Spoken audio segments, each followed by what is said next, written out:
Joel Berry came into this game shooting and has not taken his eyes off the rim yet. Berry guarded by Allen.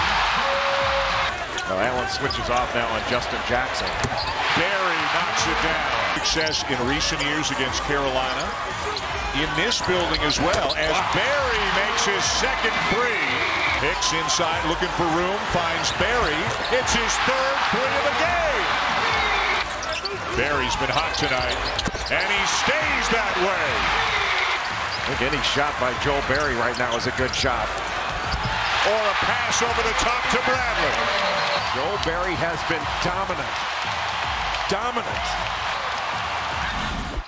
Shout out to our guy Terrence for cooking that up. But we're joined by the man Joel Berry in studio. Man, it was fun watching you. You put a certain look on Jeff Capel's face there. That was funny. But when you look back and watch those kind of highlights, what jumps to mind to you? Well, now I'm ready to go. I'm ready to get in the game myself. I'm ready to suit up. But it's great being in that rivalry. Look, when you're leading up to that game, it is such, like, the whole week you feel the intensity on campus.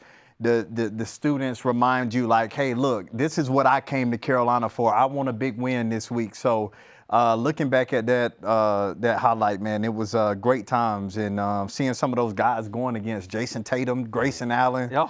I mean, those are some players, man. So that's why this rivalry always delivers. Yeah. You talk about players. We got two making their debut in this rivalry in Cam Boozer and Caleb Wilson. What has impressed you the most about these guys, and what are you looking for in them tonight? Well, just as a freshman, the consistency of being able to show up every single night and do it at a high level. I mean, it's hard. Like, when you're trying to adjust to the college basketball game, it's not easy. There are so many things being thrown at you, and for these guys to be able to do it night in, night out, it's just very impressive. I look forward to these two guys going against each other. I know we always look forward to, like, the head-to-head, but, with all the switching and everything that goes on, these guys might not guard each other that much tonight, but it'll be interesting to see how both of these teams take away the most important ingredient to the team.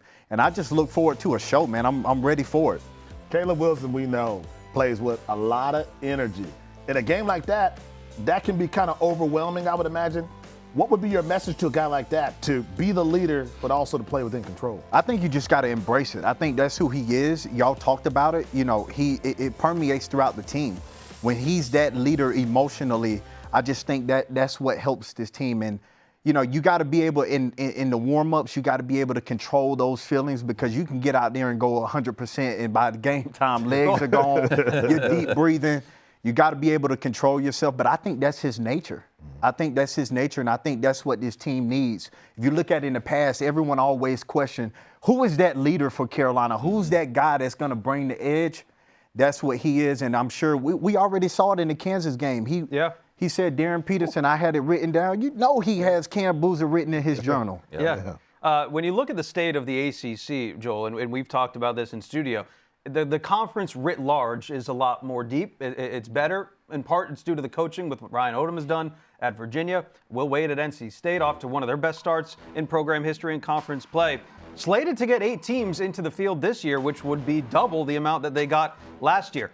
How improved is the ACC this year, and how has that raised and elevated the play of everybody in the conference? Yeah, it has raised everything. I mean, you don't have to be a genius to see that this is a more improved ACC. And I think you look at the ingredients to it.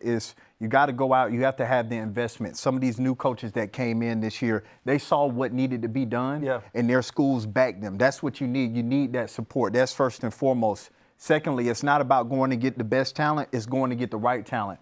These coaches have gone out and gotten stars along with the freshmen, but with, Darian Williams coming into the league, guys of his nature being able to raise the level of the league. So, again, it's a way more improved ACC, and it's good for the sport. That's what the ACC has been known for, is basketball. So to have them back in this realm is very important. It is great because, man, as true as it was last year that the conference was down, I still just didn't want to hear it, because I'm like, this is not the ACC that I know. But, Joel, when we talk about today's game, if you were in that locker room, what would your message be to this Carolina team?